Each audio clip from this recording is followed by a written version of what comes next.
Est-ce que vous avez réalisé que la loi n'était pas en vigueur pendant que Jésus était ici sur la terre? Et elle n'a plus été en vigueur depuis lors, à part que quelques personnes ne savent pas cela. Aujourd'hui, j'ai de bonnes nouvelles à partager avec vous. Restez donc à l'écoute de la vérité de l'Évangile. Welcome to Gospel Truth with Andrew Womack, a teaching ministry that emphasizes God's unconditional love and grace. And now, here's Andrew. Bienvenue dans la vérité de l'Évangile. Aujourd'hui, je continue une série qui parle de la vraie nature de Dieu.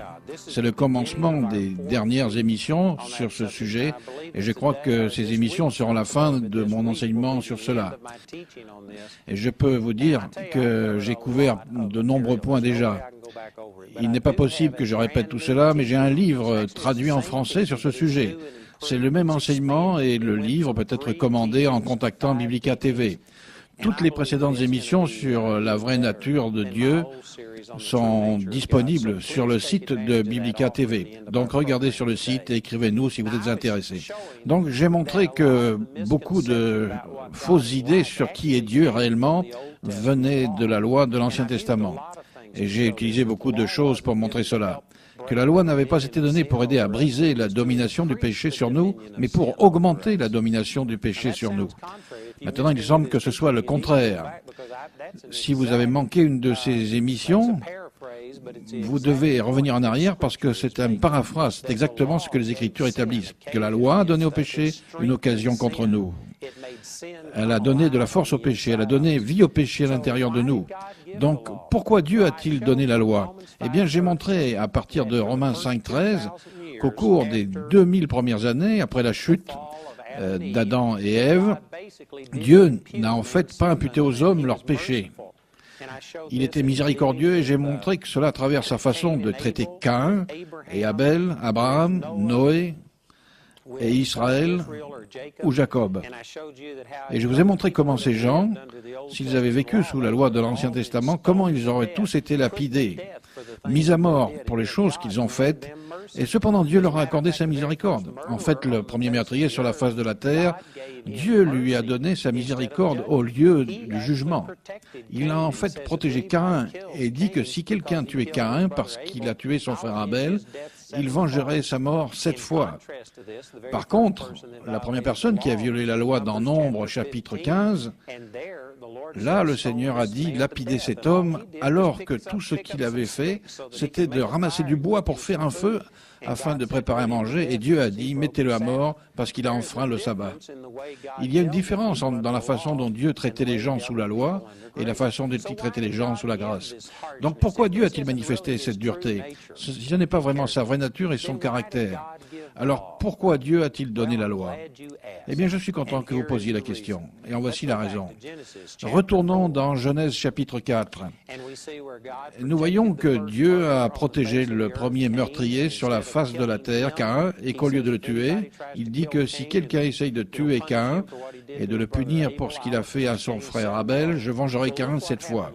Eh bien, regardez ce qui s'est passé plus tard dans le même chapitre au verset 23.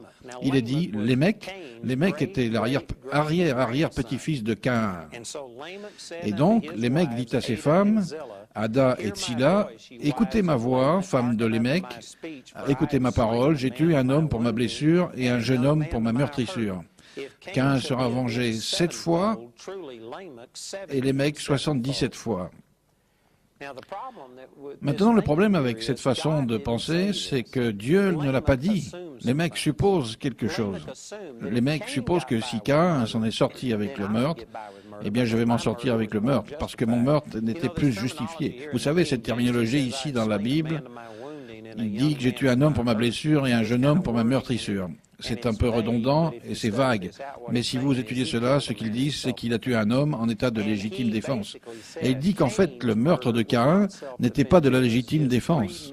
C'était un meurtre avec préméditation. Et si Caïn s'en est sorti avec le meurtre, eh bien, je vais m'en sortir aussi parce que mon meurtre s'est fait en état de légitime défense. Et il a commis une erreur classique. Il est dit, mais en se mesurant à leur propre mesure et en se comparant à eux-mêmes, ils manquent d'intelligence. Et c'est une erreur classique que les gens font. Ils pensent, eh bien, si les hypocrites de l'Église réussissent, je vais réussir aussi, et donc ils ne vont pas à l'Église. La seule chose fausse dans ce raisonnement, c'est que les hypocrites ne vont pas réussir. Ils ne sont pas le standard auquel vous êtes censés vous comparer. Nous sommes censés vous mesurer par rapport à Jésus et non comparer à Jésus. Nous avons tous péché et nous pouvons atteindre ce standard. Mais vous voyez, les gens font cette erreur continuellement. Ils disent, eh bien, cette personne est un politicien, une star du cinéma, ou un autre, et quand ils ont même un Oscar, ils sont quand même élus, ils sont homosexuels, ils ne tombent pas raides morts, ils ont la gloire, l'argent, la fortune. Et vous savez, peut-être que l'homosexualité, ce n'est pas si grave. Vous voyez, ces choses arrivent un nombre incalculable de fois, tous les jours. Les gens regardent quelqu'un et parce qu'il s'en sort, de notre point de vue, il semble qu'ils s'en sortent avec leur péché. Nous pensons que ce péché n'est peut-être pas si grave, mais vous voyez, nous ne prenons pas en compte le résultat final de tout ça. Dieu va remettre tout ça en ordre. Un jour du jugement arrive. Et ce jour-là, tous ceux qui n'auront pas accepté Jésus vont être jugés et tous leurs péchés vont être jugés. Et nous n'avons pas encore vu le résultat final de tout cela. Donc, de notre point de vue limité, quelquefois, il semble que, eh bien, cette personne s'en sort avec le péché, donc, vous savez, peut-être que je peux m'en sortir avec le péché. Vous voyez, les gens ont pris le fait que Dieu ne punisse pas le péché comme une approbation de leur péché. C'est de cette façon que les mecs interprétaient les actes de Dieu envers Caïn. Caïn avait tué son frère Abel, et au lieu de le tuer, Dieu en a fait mis une marque sur lui et a protégé Caïn.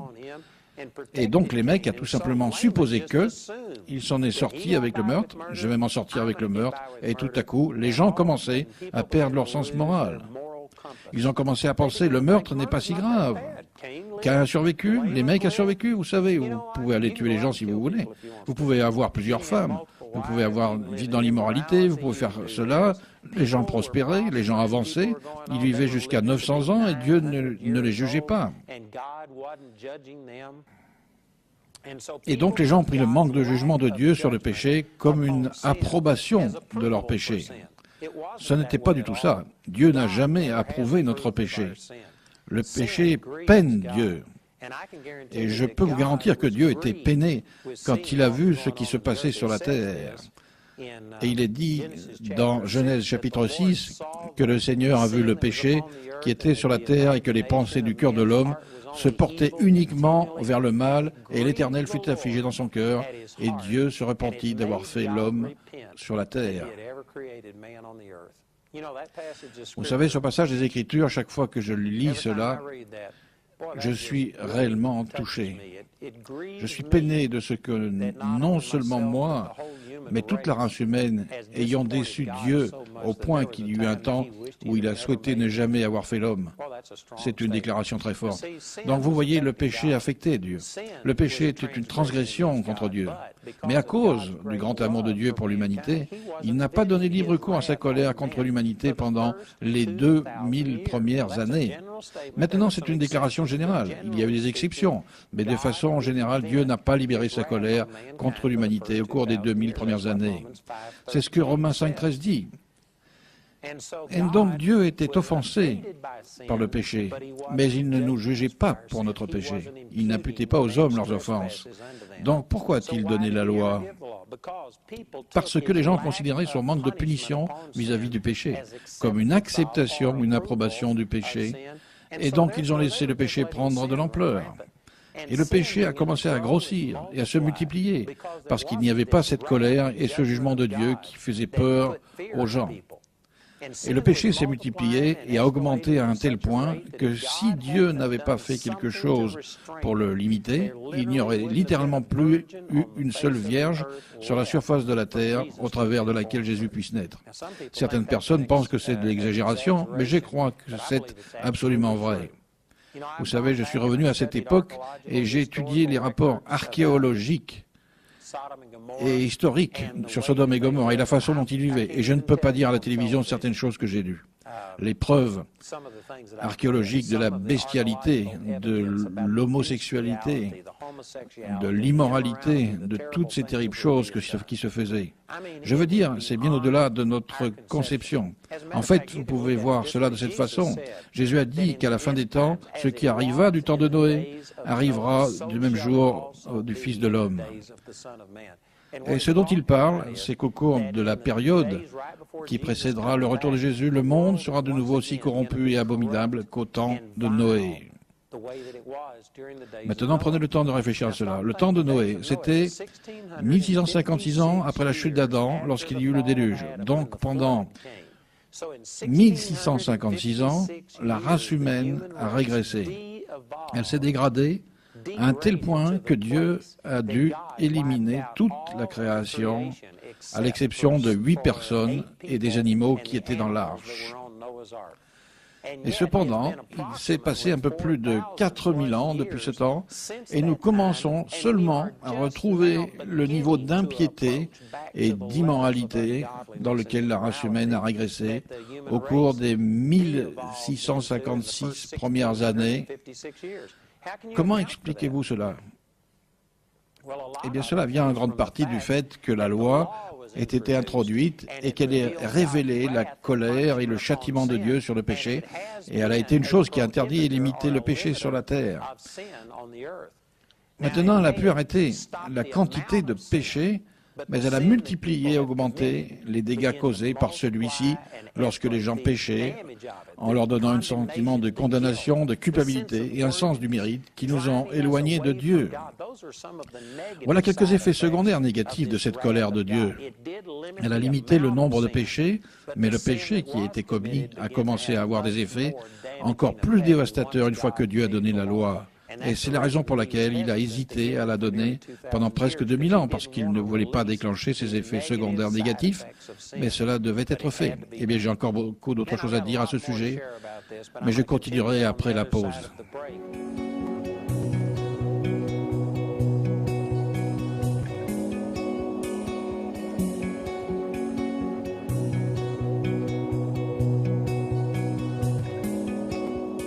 Donc, j'ai dit que l'une des raisons pour lesquelles Dieu a donné la loi de l'Ancien Testament et a commencé à montrer sa colère et son mécontentement et sa haine envers le péché, c'est parce qu'avant la loi, les gens ont pris le manque de punition du péché comme le signe de l'approbation et de l'acceptation du péché.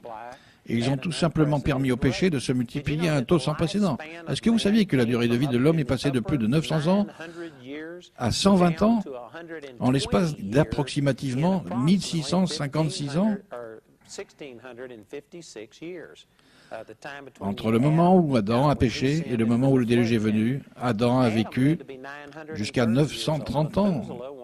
Mathusalem, un de ses enfants, pas un de ses enfants directement, mais un de ses arrière-petits-enfants, a vécu 969 ans.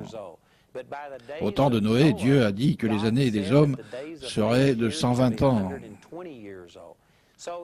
Donc, en l'espace d'approximativement 1656 ans, l'expérience de vie d'un homme est passée de plus de 900 ans à 120 ans. Et cela aurait pu diminuer encore. En fait, Moïse, qui est celui qui a écrit le psaume 90, Moïse est celui qui a écrit que les jours de la vie de l'homme seraient de 70 ans. Ce n'était pas un maximum, c'était un minimum. Et vous pouvez prouver cela parce que Moïse lui-même a vécu 120 ans. Le gars qui a écrit cela, Dieu n'était pas en train de dire « je vais vous laisser vivre seulement 70 ans ». Il a mis un minimum sur notre vie parce que sans cela, nous serions morts encore plus jeunes. C'est le minimum que Dieu nous a alloué.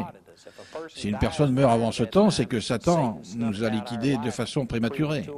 Ce n'est pas garanti, mais c'est une base, le standard que Dieu a donné à l'humanité. Donc j'utilise tout cela pour vous dire, vous voyez, le péché avait toujours un effet sur la race humaine, même si Dieu ne le jugeait pas. Laissez-moi revenir à Romains chapitre 5, et je peux vous montrer cela à partir de ce même passage des Écritures que nous avons utilisé la semaine dernière. Dans Romains 5,13, il est dit « Car jusqu'à la loi, le péché était dans le monde. Or, le péché n'est pas imputé quand il n'y a point de loi. » Mais au verset 14, il est dit « Cependant, la mort a régné depuis Adam jusqu'à Moïse, même sur ceux qui n'avaient pas péché par une transgression semblable à celle d'Adam, lequel est la figure de celui qui devait venir. » Donc, au verset 13, il est dit que jusqu'à la loi, pendant presque 2000 ans, Dieu n'imputait pas aux hommes leurs péchés. Et puis au verset 14, il est dit « Cependant, la mort a régné depuis Adam jusqu'à Moïse. » Qu'est-ce que cela dit? Si Dieu n'imputait pas, ne retenait contre les hommes leurs péchés, alors pourquoi mourrait-il? Eh bien, il y a une réponse à ça, parce que le péché avait un double effet. Le péché n'était pas seulement une transgression contre Dieu qui méritait son jugement et son châtiment, mais le péché est également pour Satan un accès direct dans votre vie. Et même si Dieu, au cours des 2000 premières années, ne punissait pas le péché des hommes, Satan profitait du péché des hommes et la durée de vie des hommes a diminué rapidement. La mort dirigeait et dominait. Et même si Dieu, c'est ce que j'appelle l'effet vertical et l'effet horizontal, même si la colère de Dieu, cet effet vertical, n'avait pas lieu au niveau du péché, Dieu ne punissait pas les péchés des hommes dans l'ensemble. Satan, cet effet horizontal du péché était définitivement en action.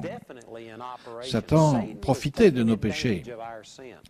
La Bible dit dans Romains 6,16, « Ne savez-vous pas qu'en vous livrant à quelqu'un comme esclave pour lui obéir, vous êtes esclave de celui-ci à qui vous obéissez, soit du péché qui conduit à la mort, soit de l'obéissance qui conduit à la justice. Ne savez-vous pas qu'en vous livrant au péché, vous devenez l'esclave de l'auteur du péché, le diable ?» C'est ce qui s'est dit.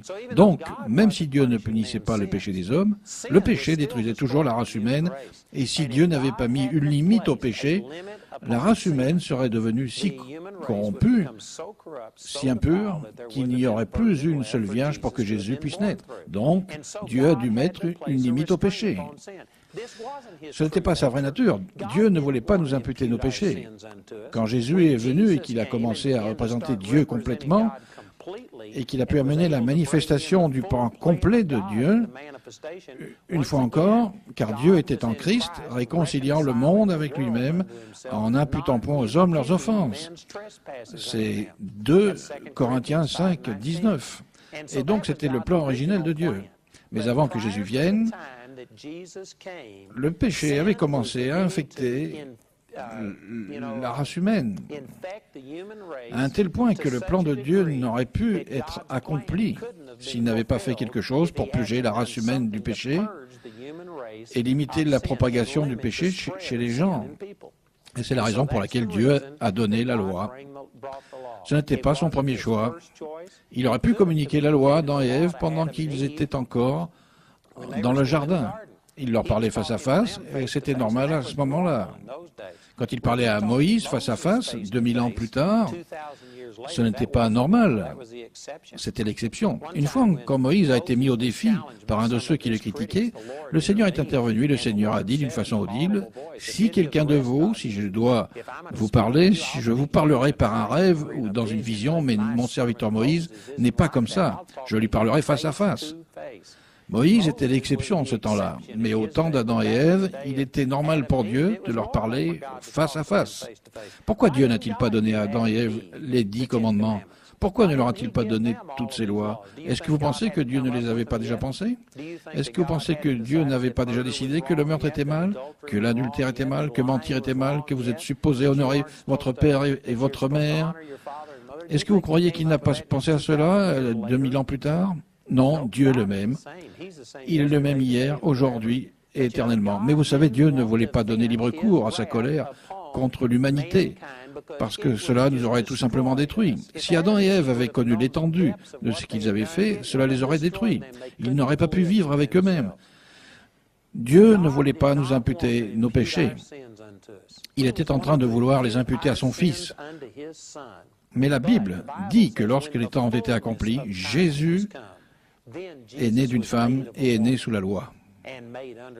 Il y avait un temps d'accomplissement. Il y avait des choses qui devaient arriver. C'est un autre enseignement. Je ne vais pas aborder cela aujourd'hui, mais le Seigneur ne pouvait pas venir immédiatement après la chute d'Adam et Ève et réconcilier la race humaine avec Dieu le Père. Il y a presque 4000 ans de choses qui devaient se passer avant que Jésus puisse venir apporter et manifester le plan complet de Dieu.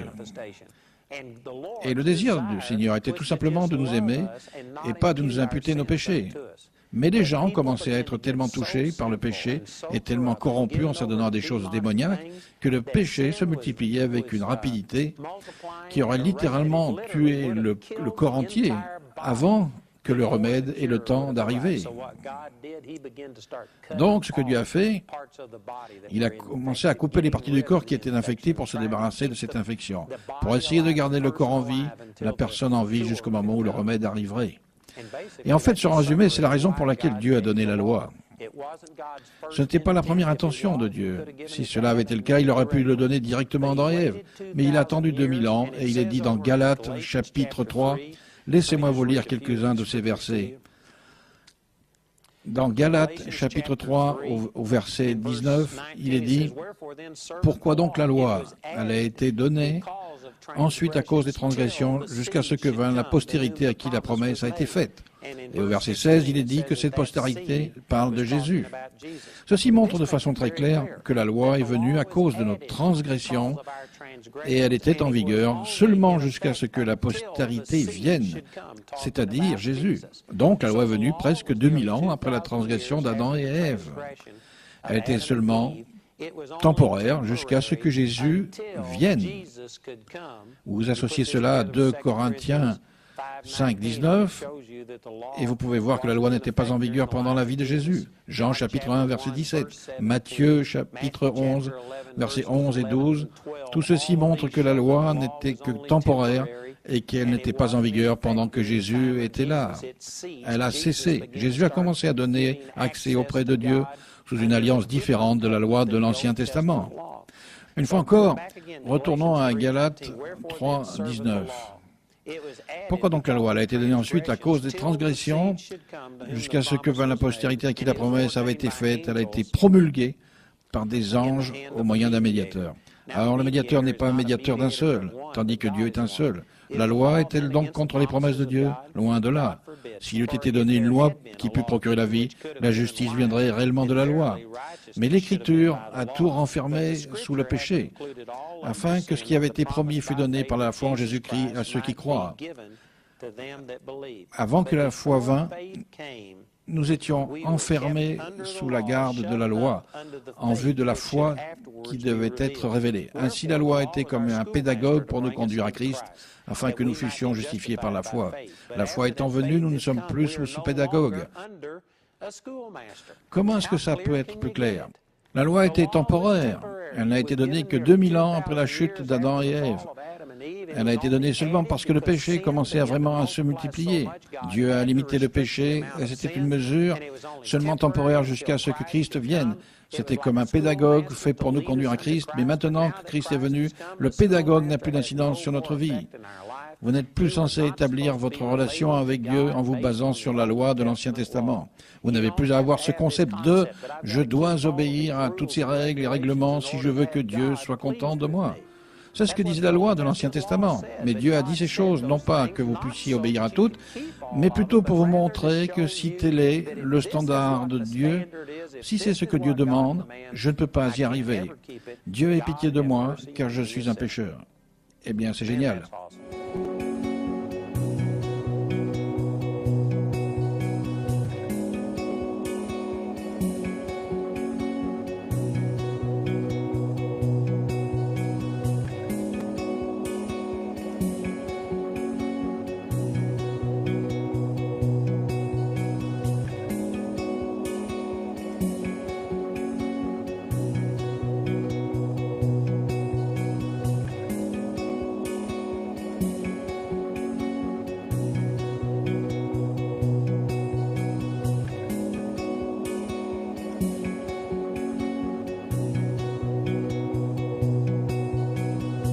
Parce que c'est une paraphrase, c'est exactement ce que les Écritures établissent, que la loi a donné au péché une occasion contre nous.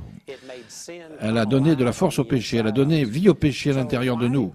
Donc, pourquoi Dieu a-t-il donné la loi? Eh bien, j'ai montré à partir de Romains 5.13 qu'au cours des 2000 premières années, après la chute d'Adam et Ève, Dieu n'a en fait pas imputé aux hommes leurs péchés. Il était miséricordieux et j'ai montré que cela à travers sa façon de traiter Caïn et Abel, Abraham, disponible sur le site de Biblica TV. Donc regardez sur le site et écrivez-nous si vous êtes intéressés.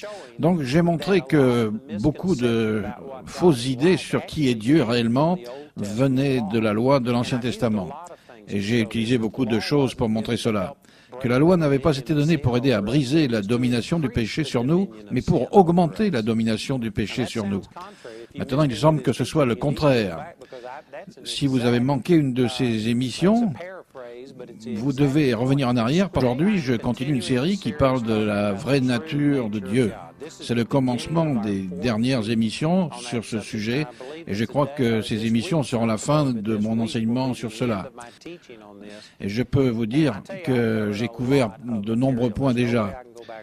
Il n'est pas possible que je répète tout cela, mais j'ai un livre traduit en français sur ce sujet.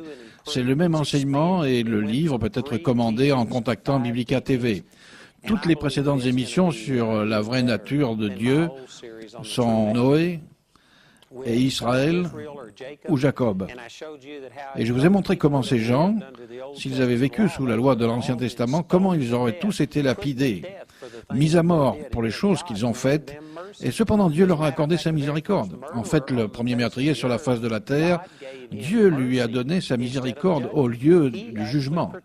Il a en fait protégé Caïn et dit que si quelqu'un tuait Caïn parce qu'il a tué son frère Abel, il vengerait sa mort. Est-ce que vous avez réalisé que la loi n'était pas en vigueur pendant que Jésus était ici sur la terre? Et elle n'a plus été en vigueur depuis lors, à part que quelques personnes ne savent pas cela. Aujourd'hui, j'ai de bonnes nouvelles à partager avec vous. Restez donc à l'écoute de la vérité de l'Évangile. Welcome to Gospel Truth with Andrew Womack, a teaching ministry that emphasizes God's unconditional love and grace. And now, here's Andrew. Bienvenue dans la vérité de l'Évangile.